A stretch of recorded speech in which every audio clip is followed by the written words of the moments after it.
इकडे वनमंत्री सुधीर मुनगंटीवार यांनी राहुल गांधींसह विरोधकांवर जोरदार हल्ला चढवला। विरोधकांचं लक्ष मतांवर असल्याची टीका मुनगंटीवार यांनी केली, तर नाना पटोले यांनी सुधीर मुनगंटीवार यांच्यावर पलटवार करत त्यांचे आरोप फेटाळून लावले।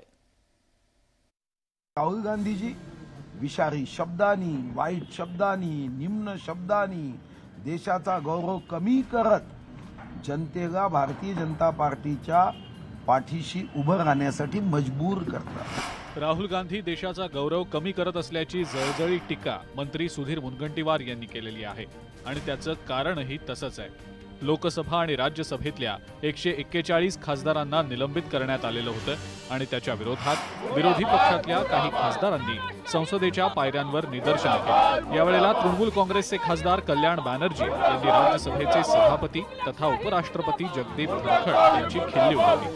त्यावेळेला राहुल गांधींनी मोबाईलमध्ये त्याचं चित्रीकरणही केलं। राहुल गांधींच्या या कृतीवर सुधीर मुनगंटीवारांनी तीव्र नाराजी व्यक्त केली आहे। हे राजकीय पक्ष हे सत्तेची सीडी चढण्यासाठी विकास, देशाचा गौरव यापेक्षाही जातीमध्ये जातीचं विष कागवण्याचा प्रयत्न करतायत आणि हे तुम्हीही अनुभवलं। सुधीर मुनगंटीवार यांनी राहुल गांधींवर टीका केल्यानं काँग्रेसचे प्रदेशाध्यक्ष नाना पटोले यांनी मैदानात उडी घेतली। नरेंद्र मोदी देशाचा गौरव संपवत आहेत असं त्यांना म्हणायचं असेल, चुकीनं ते बोलले असतील। राहुल गांधी आणि भाजपमधलं राजकीय वैमनस्य नव्यानं सांगण्याची काही गरज नाही। त्यातच जगदीप धनखड यांची खिल्ली उडवण्याच्या कल्याण बॅनर्जींच्या नकलाबाजीची राहुल गांधींनी मोबाईलमध्ये रेकॉर्डिंग्स केल्यानं दोघांमधल्या वादामध्ये आता पुन्हा तेल ओतलं गेलंय।